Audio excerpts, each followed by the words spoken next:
panawagan tungkol sa seguridad sa pagkain, hanap buhay at kalikasan. Isang mapagpalayang araw mula sa ating mga kasamang mangingisda mula sa Bataan, sa Bulacan, sa Paranaque, sa Zambales, at ang ating iba pang mga kasamang mangingisda. At ang ating mga kasama mula sa Manila.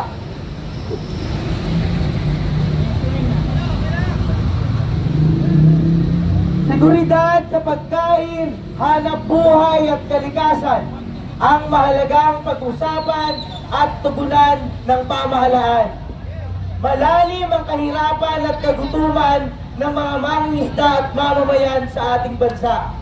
Nagpapatuloy ang paghingit ng kapasidad ng ating pangisdaan na magbigay ng likas na yaman para sa kabuhayan ng sektor na dito nakaasa ang pang-araw-araw na pangangailangan ng mga pamilya.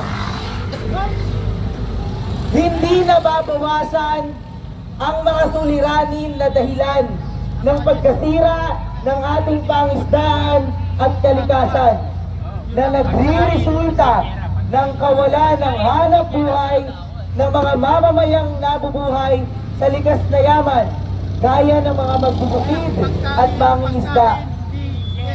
Ito ay dulot ng pagpapalit gamit ng ating pangisdaan tungo sa gamit komersyal, industrial at turismo.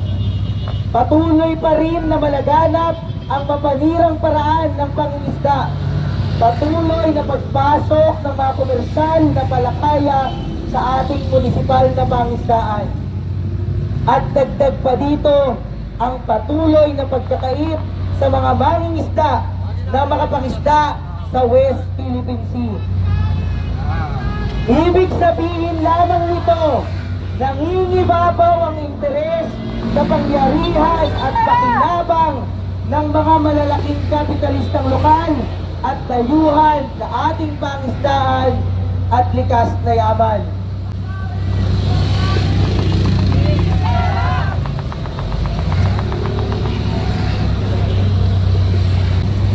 Matatandaan natin na maging ang Department of Agriculture ay nagsabi na ang pagpapaunlad ng lokal na agrikultura at pangisdaan ang tanging daan tungo sa pagkamit ng seguridad sa pagkain at hanap buhay at magpapababa ng presyo ng pagkain. Ang Department of Agriculture din ang nagsabi na dapat ibalik sa 50% ang taripa ng mga imported na produktong agrikultural. Sa halip na ibaba ito sa 35%, kabilang din ang Department of Agriculture sa binuong Task Force West Philippine Sea para pangunahan ang mapayapang paglutas na nagaganap sa Sigalot. Sa kabila ng mga ganitong pahayag ay humakbang ang pamahalaan at inilabas, nilagdaan o pinirmahan ang Executive Order number 62 noong June 2024 na nagtatakda ng 15% na lang na taripa ang ipapataw sa lahat ng imported na produkto. Hindi lamang ang produktong agrikultural at pangisdaan. Ibig sabihin, lalo pang babaha ang imported na produkto na papatay sa ating lokal na tagapaglikha ng produktong agrikultural. Habang ang usapin ng West Philippine Sea ay tumataas ang tensyon na siyang dahilan ng lalong pagkatakot ng mga mangingisda na nangingisda sa West Philippine Sea. Nananawagan kami sa ating pamahalaan na protektahan, suportahan at paunlarin ang lokal na agrikultura. Huwag nating ibukas ng lubusan ng bansa sa pagbaha ng imported na produkto. Sa halip ay ibaba ang taripa na at gamitin natin ito laban sa hindi pantay na kompetisyon. usapin naman ng West Philippine Sea, ang paniniwala namin ay dapat nalutasin ito sa diplomatiko, mapayapa at mapagkaisang paraan. Hindi katulad ng ating ginagawa ngayon na tila inihahanda tayo sa digmaan. Hindi giyera ang sagot, lalo lamang tayong mababahon sa krisis. Ang kailangan natin ay pagkain, trabaho, at malusog na kalikasan. Matagal na tayong binabahan ng imported na produkto. Hindi naman bumababa ang presyo. Lalo pa itong tumataas at sumasaid sa dugo at lakas ng mamamayan. Patuloy na pinapatay ang kabuhayan ng mga mangingisda at magbubukid. Nananawagan tayo sa mamamayan. Kasama-sama natin protektahan ang pangisdaan. Sama-sama natin magahin ang pagkakaroon. Dito. Yung mga tarpuli, ipakita. Tarpuli. Pangalagaan natin ang ating kalikasan. Tanggihan natin ang anumang hakbang na namin magbabawi sa krisis ng kahirapan ng mga tarpuli.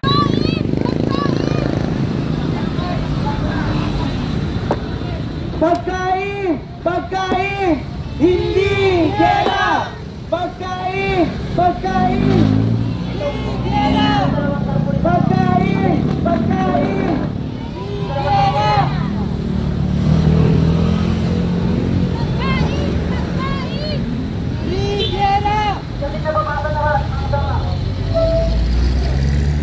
Pagkain, trabaho, at karapatan. Pagkain, trabaho, at karapatan. Pagkain, trabaho, kalikasan. Pagkain, trabaho, kalikasan. Pagkain, trabaho, kalikasan.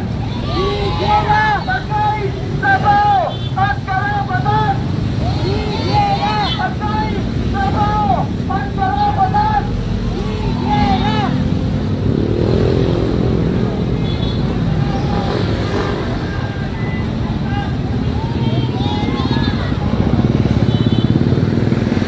Mga kasama, ngayong araw, tayo ay nandirito sa harapan ng kagawaran ng Agrikultura o Department of Agriculture upang ipapanawagan ang seguridad sa pagkain, hanap buhay at kalikasan. Tayo ay nandito upang ipapanawagan ang pagsuporta ng pamahalaan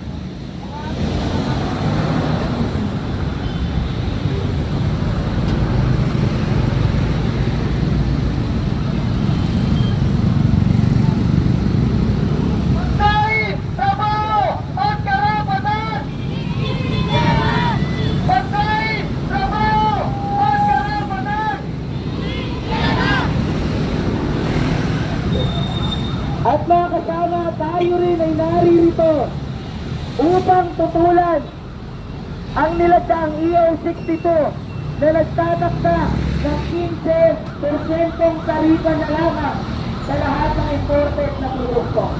Mga kasama, upang mapakinggan ang panawagan ng ating mga kasama, mangingisda, ating inaanyayahan dito sa harapan ang ilang mangingisda at nakasilatin ko siya kung naniluwag ng lahat ninyo at yung may mga tahungan, may mga patrahan na magkamot kayo. Hihiin natin ng tulong ating gobyerno. Huwag natin payagan, higirahin tayo sa Pilipinas. Ayaw natin ng ira, gusto natin yung tuwan ng gobyerno, ayuda, pagkain, para walang magugutom na mga mahirap. Katulad ng mga senior, kawawa lamang. Yung nangamban na kira ito, patuloy yan, kawawa talaga daming mamamatay. Hindi kami mamatay sa bala ng kanyon, mamamatay kami sa gutom. Pag hindi kami, intindi natin gobyerno Bongbong Marcos. Ang binitawan ng salita ng araw na ito patay sa pisto. Pangarap namin, pangarap mo. Kami ngayon, nangarap mo kami. Huwag ituloy ang gira. Sundin mo kami kasi ang pangarap namin, pangarap mo, di ba? Sundin mo kami. Kung binitawan ng salita, bigyan mo kami ayuda. Huwag kayo tirahin ng Pilipinas kasi dito kami nabubuhay po sa pangingisda ng karagatan sa Manila Bay. Alam mo, mga kasama, mangingisda, mga presidente, sabihin ko lang sa inyo, kasi itong mga dayuhan, binibibili ninyo. Kaya nangyari, nag-abuso na. Sinubuhan na kayo ng sungay hanggang kayong lahat nasa gobyerno, sinusuot na kayo. Alam mo, ang ating bansang Pilipinas, ihintulad ko sa isang punong mangga, mayabong, maraming bunga. Mayroon lang isang bansa, nag-interest, gusto siya mag-harvest, sarili niyan. Sabihin mo, anong bansa? Anong bansa ang bangga ng barko ng Philippine Coast Guard? Anong bansa ng agaw ng armas ng Philippine Coast Guard at Philippine Air Force? Anong bansa ang nagbangga mangingisda sa karagatan ng West Philippine Sea? Daming namatay, pinabangga ang mahadlambuhan ng bangga ng madayuhan. Alamin ninyo, sino ang gumawa ng artificial na island sa West Philippine Sea? Anong bansa? Ayun ba? Yan ang ating panawagan. Dapat tayong lahat, mga nayon, magpakabait naman tayo. Kasi bandang China kung kami makarating. Nakipin na siya mo ba huli pinipitay kami. Samantala kayo sa Pilipinas, doon ka ng Cebu, tininagan ng Cebu. Hindi kayo nabibitay, di ba? Kasi itong mga Pilipino, mga pusong mamon, marunong makikiyam at mga dayuhan dahil doon po kami nabuboy kasi kayo po, mga pilyonaryo. Kaya po sana po, huwag na mo po kayo mag-abuso, kayo mga dayuhan, kung makikisama po sa amin. Hindi po kayo pinagdanamutan sa bansang ito. Sapagkat andito po ang kayawanan sa Pilipinas. Kaya mga presidente, ang iniling ko lang po, itang mga reclamation sa buong Pilipinas natin, itigil na natin yan. Kawawa o kami mga mangingisda. Katulad pa po isang senior. Mangingisda pa rin ako dahil po wala akong natatanggap na ayuda pa sa senior ko. Kasi po pag hindi po ako pag mangingisda, wala po akong mahuling isa, wala po akong pangbili ng tigas. Kaya andito ako ngayon, sumama ako sa samang mangisda upang matulungan kami ng presidente. Yun lang po ang hindi ko mga presidente. Bigyan mo kami ng maraming pagkain. At saka ayaw namin ang gira. Kasi maraming mamamatay talaga. Maraming mamatay sa kotong, maraming mamatay sa bala ng kanyon. Yun po, sinasabi ko, ng mga presidente, ibigay mo na sa amin yung mga pondo niyo sa reclamation, mga ilang bilyon. Sa amin po, mga mahirap po, mga senior na mangingisda, wala po kami pira sa bangko. Pag nagkagira po, 3 araw, patay na kami. Wala kami mawigit pira sa bangko. Kaya mga presidente, huwag natin yung tira. Magigirahin tayo sa bunganga. Tayo mga maritis tayo na tama na, puno na, huwag na tayo maritisan. Maawa na kayo sa mga senior. Lalo man, maraming senior, mga kalbo, pero malalakas pa yan. Totoo yan. Kaya kami ngayon panawagan ng gobyerno. Maraming salamat po. Maraming salamat, kasamang Rodi. Mula naman sa ating kasama, mula sa Paranaque, Pangisda Paranaque, ating inaanyayahan si kasama Bienvenido. Pagkain! Trabaho! Kalikasan! Hindi, Gera! Pagkain! Trabaho! At karapatan! Hindi, Gera! Pagkain! Trabaho! Kalikasan! Magandang umaga po mga kasama. Maulan. Pero hindi tayo natatakot dahil sanay na tayo bilang mga mangingisda. At masasanay din ang mga kabataan. Dahil hindi naman ito bago sa atin. Ang hindi natin gusto ay ang patuloy na kagutuman at kahirapang dinaranas ng ating sektor. Ang hindi natin gusto ang patuloy na mawasak ang ating kalikasan, mawasak ang ating pangisdaan, mawasak ang ating mga taniman. Dahil dito lamang nakasalalay ang kagalingan at pagkabusog ng taong bayan at pagkain para sa susunod na henerasyon. Kung ito ang pupukusan ng pamahalaan, tiyak tayo, hindi tayo aasa sa pagkain ng imported na pagkain tulad ng bigas, isda, gulay at iba pa dahil lahat naman yan mayroon tayo. So mga kasama, nandito tayo sa Department of Agriculture. Ang ahensya na may responsibilidad na tiyakin na walang nagugutom sa ating mga mamamayan, tiyakin na hindi nawawasak ang produksyon ng pagkain, hindi nawawasak ang ating pangisdaan. Sa halip ay pangunahan niya ang pagtutol sa paghahanda sa digmaan dahil hindi naman ito solusyon sa matinding kagutuman at kahirapan ng taong bayan. Lalo lamang itong magbabaon sa kahirapan at kagutuman ng ating bayan at wawasak sa ating kalikasan, wawasak sa kinabukasan ng mga susunod na salinlahi.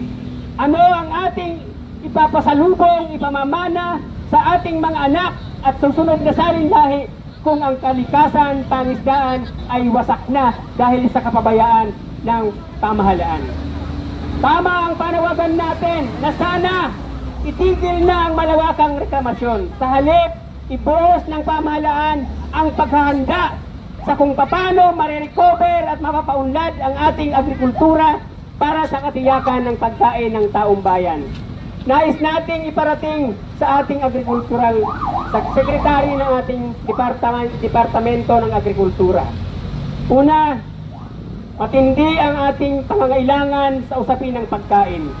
Nais nating iparating sa sekretary ng agrikultura na dapat panindigan nila ang pagsasabi na ibalik sa 50% ang tarifa ng mga imported na produkto. Sinabi nila ito sa pagsasabi na pinoprotektahan natin ang ating agrikultura at pagkain. Subalit, mali ang itinulak ng pamahalaang ito dahil June 2024 nilagdaan ang Executive Order number 62 na magbibigay ng 15% na lamang ng buwis o taripa ng mga imported na produkto, hindi lamang produktong agrikultural, kung hindi produktong pangisdaan at maging hindi agrikultural na produkto. Anong ibig sabihin nito sa ating mga mangingisda? Mamamatay ang ating lokal na agrikultura. Mamamatay ang ating lokal na tagapaglikha ng pagkain. Ang palengke ay mapupuno ng mga imported na pagkain. Ano ang ibibili ng mangingisda at magsasaka kung patay na ang kanyang kabuhayan? Ibibigay ba ng libre ang mga imported na produkto na nasa palengke? Diba kailangan mong kumita, kailangan mong may trabaho, kailangan mong may pera para mabili mo ang mga produkto? Ano ang ibibili mo kung wala ka nang kinikita sa pangingisda, wala ka nang kinikita sa agrikultura? So ibig sabihin, lalo kang mababaon sa gutom. Madadagdag ka pa sa maraming nagugutom sa ating lipunan na wala nang kakayanan na bumili ng produkto dahil sa kawalan din ng hanap buhay ng maraming mamamayan sa Pilipinas. So, ang atin ng pagkilos na ito ay nais nating iparating sa presidente na magsasalita sa 22 ng Hulyo sa kanyang zona. Nais nating marinig sa kanya ang totoong kalagayan ng agrikultura, ang totoong kalagayan ng pangisdaan, at ang tunay na lalim ng kagutuman ng taong bayan at kung ano ang mga dahilan ng mga ito. Nais nating marinig sa kanya na tinatanggihan niya ang anumang imposisyon, tinatanggihan niya ang anumang panukala na higit na magbabaon sa kahirapan at kagutuman at magwawasak sa ating kalikasan. So, tinatawagan natin ang departamentong ito.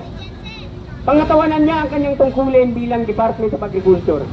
Protektahan niya ang tagapaglikha ng pagkain, hindi lamang ho yung nanghuhuli ng isda, hindi lamang yung nagtatanim ng palay, kung hindi lahat ng nasa sektor ng agrikultura mula sa pag-aalaga ng hayop, pag-aalaga ng iba pang mga produkto at paghuli, pag-aalaga rin ng mga isda para sa ating pagkain ay dapat protektahan at maiwasan ang matinding kompetisyon sa pagitan ng lokal na produkto at imported na produkto.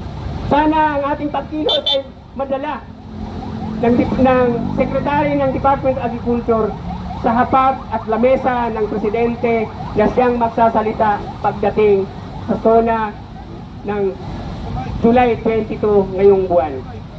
Yun lang po. Kaya po tayo ay babalik. Pansamantala nating tatapusin ang ating programa dito. Uuwi tayo kasama ang mga kabataan, mga isda, mga kababaihan sa ating kanayunan, at doon tutuloy natin ang paglilinaw, pagmumulat at pagsasabi na lutasin na ang krisis ng kahirapan at matinding kagutuman. I-address natin ito sa pamahalaan. Manawagan tayo sa mamamayan na magkaisa, na ihanda ang maunlad at maaliwalas na kinabukasan ng ating susunod na salinlahi. Mabuhay po tayong lahat at humayo tayo at magpakarami. Pagkain, trabaho, kalikasan! Hindi gera! Pagkain, trabaho, at karapatan! Hindi gera! Pagkain, trabaho, kalikasan! Hindi gera! Pagkain, trabaho, at karapatan! Hindi gera! Ayan, maraming salamat kasamang Pablo, mga kasama. Tayo po ay pagsamantalang tinatapos na ang ating aktibidad at tayo ay babalik na sa ating mga tahanan. Ngunit tayo ay magsasama-samang muli sa darating na ikatlong tona ng Pangulo upang patuloy na ipanawagan ang seguridad sa pagkain, hanap buhay at kalikasan. Maraming salamat, mga kasama.